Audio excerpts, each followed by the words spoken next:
Bismillahirrahmanirrahim. Assalamualaikum warahmatullahi wabarakatuh.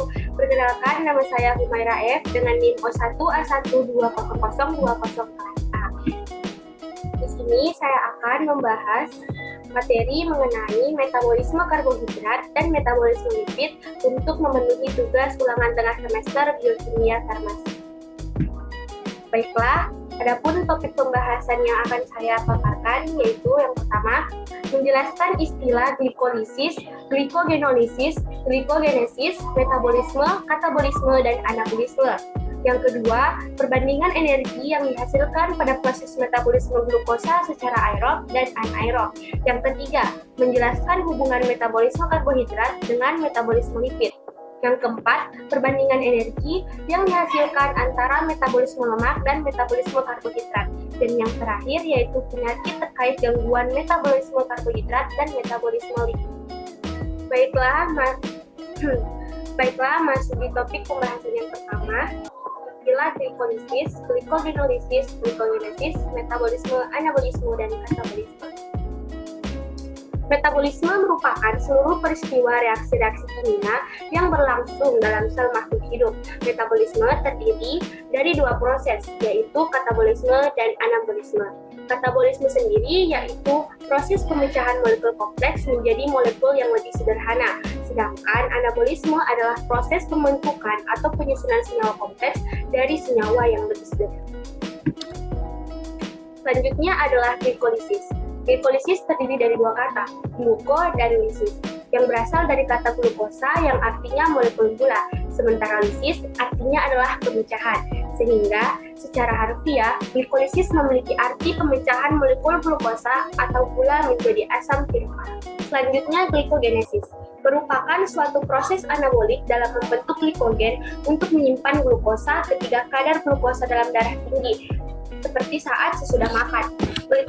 Glikogenesis juga dapat diartikan sebagai proses pembentukan glikogen dari glukosa yang selanjutnya akan disimpan dalam otot maupun hati.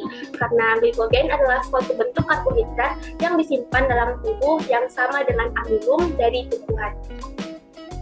Selanjutnya adalah glikogenolisis, adalah suatu proses pemecahan glikogen yang terjadi melalui jalan yang berbeda, yang tergantung dari proses apa yang mempengaruhinya. Molekul glikogen dapat menjadi lebih kecil atau bahkan lebih besar, namun sangat jarang apabila molekul tersebut dapat dipecah dengan sempurna. Yang terakhir adalah glikogenesis, merupakan suatu lintasan metabolisme yang dapat dimanfaatkan tubuh untuk menjaga kadar glukosa dalam darah tetap seimbang selain dengan glikogenolisis. Next, topik pembahasan kedua yaitu perbandingan energi yang dihasilkan pada proses metabolisme glukosa secara aerob dan anaerob. Untuk respirasi aerob sendiri terdiri dari 4 tahap yaitu glikolisis, kemudian dekarboksilasi oksidatif, yang ketiga adalah siklus Krebs, dan yang terakhir adalah transport elektron. Nah, untuk pada akhir glikolisis akan dihasilkan 2 molekul asam pirufat yang berkarbon 3, 2 ATP, dan 2 NADH dari setiap perubahan 1 molekul glukasa. Nah, untuk dekarboksilasi oksidatif menghasilkan 2 molekul asetil CoA, 2 molekul CO2, dan 2 molekul NADH. Nah, untuk tahap siklus Krebs, dia menghasilkan 6 NADH, 2 ATP, 2 FADH2, dan 4 CO2. Nah, untuk yang tahap terakhir yaitu transport elektron yang menghasilkan 34 ATP tambah H2O. Nah, untuk reaksi keseluruhan, maka jumlah ATP yang dihasilkan adalah jumlah ATP yang dihasilkan dari respirasi aerob yaitu 36 ATP. Sedangkan untuk respirasi anaerob sendiri merupakan respirasi yang tidak melibatkan oksigen, sehingga energi yang dihasilkan akan lebih sedikit, yaitu 2 ATP dari proses glikolisis yang terjadi di sitoplasma. Jadi dapat kita lihat bahwa pada proses respirasi aerob memiliki 36 ATP, berarti ATP yang dihasilkan dari respirasi aerob itu lebih banyak dibanding dari respirasi anaerob. Kemudian topik pembahasan berikutnya yaitu hubungan metabolisme karbohidrat dengan metabolisme. Seperti yang dapat kita lihat di dalam slide bahwa terdapat hubungan antara karbohidrat dan juga lemak. Hasil akhir pencernaan lemak yang berupa gliserol akan memasuki jalur metabolisme karbohidrat melalui reaksi antara glukosa dan pirufat. Sementara itu, hasil akhir pencernaan lemak yang berupa asam lemak akan mengalami beta oksidasi menjadi unit-unit yang terdiri atas 2 karbon. Setiap unit 2 karbon akan mengikat satu molekul KOA menjadi molekul asetil KOA yang dapat masuk ke dalam jalur metabolisme karbohidrat.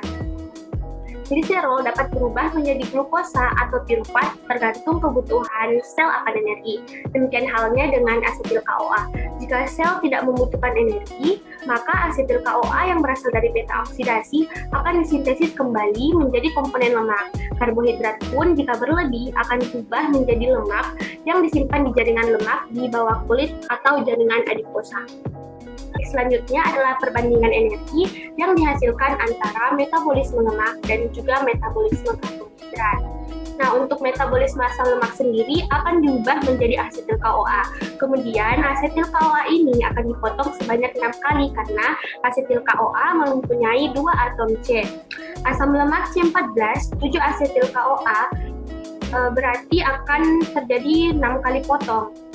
7 asetil KOA di dalam siklus Krebs akan menghasilkan 21 NADH tambah 7 FADH2 ditambah 7 ATP, menghasilkan 84 ATP. Nah, seperti gambar yang terdapat di dalam slide bahwa pemotongan terjadi sebanyak 6 kali. Dan energi yang didapatkan dari pemotongan yaitu 6 NADH, 6 kali 3 ditambah 6 FADH2, 6 kali 2. Sama dengan 30 ATP.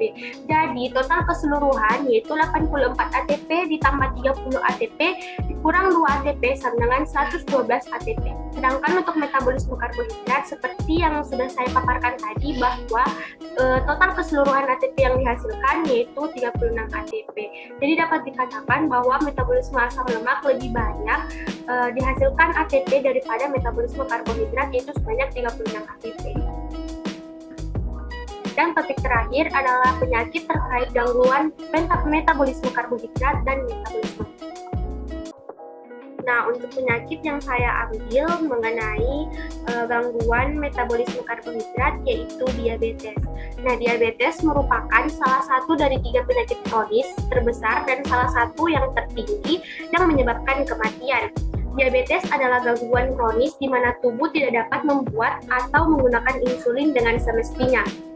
Insulin adalah hormon yang disekresikan oleh pankreas yang mengontrol pergerakan glukosa ke dalam sel-sel dan metabolisme glukosa.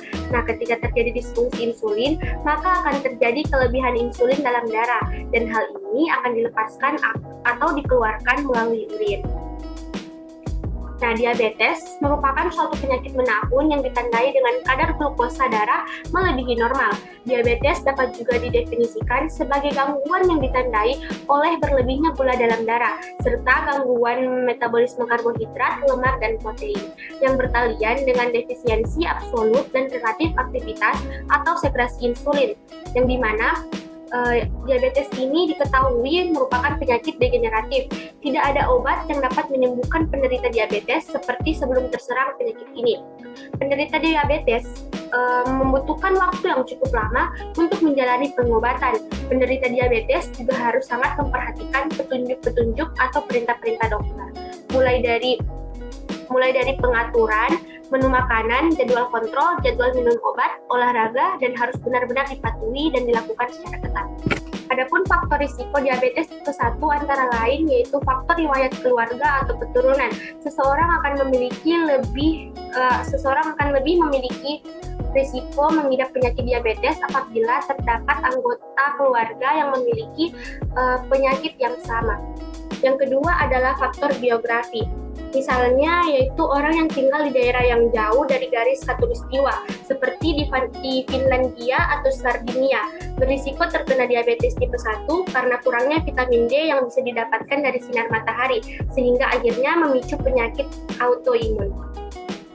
Faktor yang ketiga yaitu faktor usia, dan yang keempat yaitu faktor pemicu lainnya seperti mengonsumsi susu sapi pada usia terlalu dini, air yang mengandung natrium nitrat, sereal dan gluten sebelum usia 4 bulan atau setelah 7 bulan, memiliki ibu dengan riwayat preeklamsia serta menderita penyakit kuning saat lahir. Adapun faktor risiko diabetes tipe 2 antara lain yaitu berat badan berlebih atau obesitas, distribusi lemak perut yang tinggi, gaya hidup tidak aktif dan jarang beraktivitas atau berolahraga, riwayat penyakit diabetes tipe 2 dalam keluarga, dan masih banyak lagi faktor risiko diabetes tipe 2 yang lain.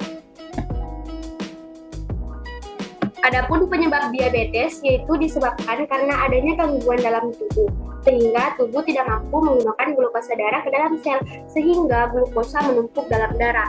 Nah, pada diabetes tipe 1, gangguan ini disebabkan karena pankreas tidak dapat memproduksi hormon insulin. Sedangkan pada diabetes tipe 2, gangguan ini terjadi akibat tubuh tidak efektif menggunakan hormon tertentu atau kekurangan hormon tertentu yang relatif dibandingkan kadar glukosa darah. Adapun pengobatan diabetes tipe 1 yaitu pemberian hormon tertentu untuk mengontrol glukosa darah, pola makan sehat dan olahraga teratur untuk membantu mengontrol tingkat glukosa darah, merawat kaki dan memeriksakan mata secara berkala untuk mencegah komplikasi lebih lanjut. Nah, adapun pengobatan diabetes tipe 2 yaitu dengan perubahan pola hidup sehat. Antara lain menghindari makanan berkadar glukosa tinggi, meningkatkan makanan tinggi serat, melakukan olahraga secara teratur, menurunkan dan menjaga berat badan tetap ideal, menghindari atau berhenti merokok, menghindari atau berhenti mengonsumsi minuman beralkohol, menjaga kesehatan kaki dan mencegah kaki terluka, dan yang terakhir yaitu memeriksa kondisi kesehatan mata secara rutin. Nah, untuk penyakit pada metabolisme lemak, saya mengambil penyakit santoma. Santoma ini merupakan kelainan kulit yang ditandai dengan penumpukan lemak, yang biasanya terjadi di dekat kelopak mata bagian atas, seperti yang dapat dilihat dalam slide. Kadang kelainan ini juga disebut dengan santilasma. Orang yang mengalami santoma umumnya mengalami kolesterol tinggi. Wanita lebih sering mengalaminya dibandingkan pria. Santoma dapat terjadi pada usia berapapun, namun lebih sering dialami oleh orang yang berusia 50 tahun ke atas. Adapun mekanisme terjadinya santoma hingga saat ini belum dapat dijelaskan dengan pasti. Namun, adanya kolesterol tinggi menyebabkan seseorang berisiko mengalaminya. Selain itu, diduga karena faktor genetik juga.